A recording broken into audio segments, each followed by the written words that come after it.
Shadowing and Listening English.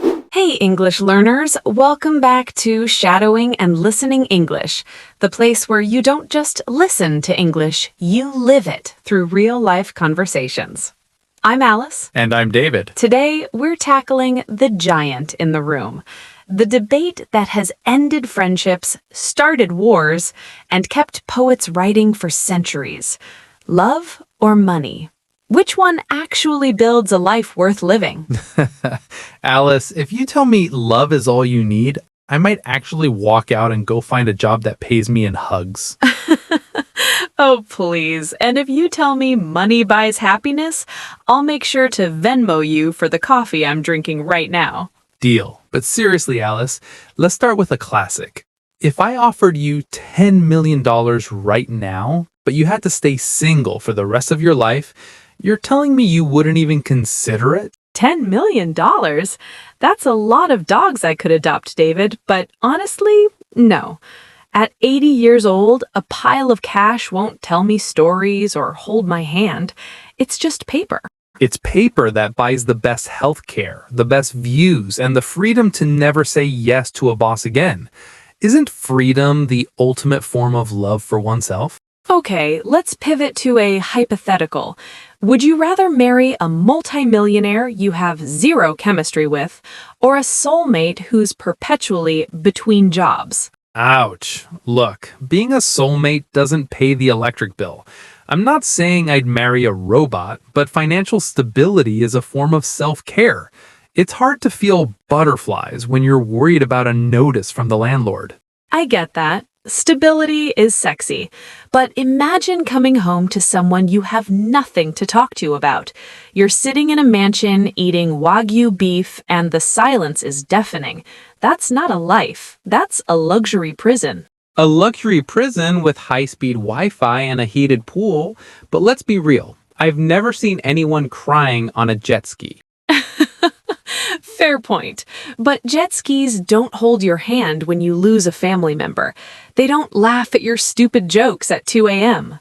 But look at our generation, Alice. We live on Instagram. Everyone is flexing. You see couples traveling to Bali or Iceland every week. Do you think those relationships would survive if they were just stuck at home watching Netflix because they couldn't afford a flight? That's the problem. We've equated happiness with luxury content. I think social media has poisoned our idea of love. We think if it doesn't look expensive, it isn't real. Real love is being sick with the flu and having someone bring you soup, not just someone who takes a 4K photo of you on a yacht. Valid, but even that soup costs money. Money removes the noise of survival so you can focus on the person. When you're broke, every conversation is about how are we going to survive. That kills the romance faster than anything. There's a famous study saying happiness plateaus after a certain income. Once your needs are met, more money doesn't make you more in love. I've heard that, but I've also seen people with no money be absolutely miserable because they feel like failures. For a man especially, there's a lot of societal pressure to be the provider. If I can't take you out to a nice dinner without checking my banking app, I feel stressed. And stress is the enemy of intimacy. But David, that's pride. A real partner doesn't care about the nice dinner. They care that you're present.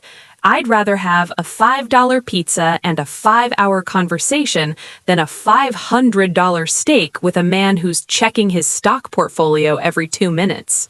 Let's get practical. First date. If a guy insists on splitting 50-50 because he's saving for the future, is that a red flag or a green flag? Oh, you're trying to trap me. Look, if I really like a girl, I want to treat her. But if we're talking about equality, why shouldn't it be 50-50? If we're building a life together, we're a team. See, that's where money gets messy. It becomes a power dynamic. I paid, so I decide. That's why love has to come first. If you love someone, you don't keep a spreadsheet of who bought the last latte. True, but a spreadsheet keeps things fair. Dependence is not love, it's a trap. Let's get spicy. Prenuptial agreements. If you love someone, why wouldn't you sign one? It's like a seatbelt. You don't plan to crash the car, but you're glad it's there. See, that's where you lose me. A prenup says, I love you, but I've already planned my exit strategy. It poisons the trust.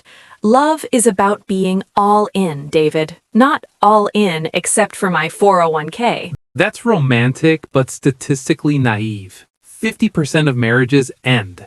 Protecting your money is protecting your future self. It's becoming so transactional because people are afraid of being dragged down. Would you rather marry a guy who is already a billionaire but treats you like an accessory, or a guy who's a struggling artist but thinks you're the center of his universe? 100% the artist, because we can grow together. There's a special bond when you struggle together and then succeed. If he's already a billionaire, I'm just joining his movie. I want to co-write the script. I actually agree with that. There's no shared victory if the victory was already won before you arrived. Maybe the best thing money can buy is the time to spend with the person you love. Okay, let's talk about moving in together. Most couples focus on decor. They forget the cohabitation contract. Okay, look, Alice, nothing kills the honeymoon phase faster than discussing utility bills on a Friday night. Is it? You know what's really unromantic? Discovering 6 months later that your partner has $50,000 in credit card debt they forgot to mention. That's financial infidelity. I agree, honesty is key. But I believe in the proportional split. If you earn $10,000 and I earn $2,000, we shouldn't split rent 50-50. But wait, if I worked hard for a high-paying job, why should I be taxed by my partner? Because love isn't a meritocracy. If you force me to pay 50% of a luxury apartment I can't afford, you're making me poor while you stay rich. How is that love? Okay, Alice, you've softened my cold capitalist heart a little. If we had to settle this, love or money? I'm 70% love, 30% money. You need the 30% to keep the lights on. But the 70% is what makes life worth living. Money's the fuel, but love is the engine.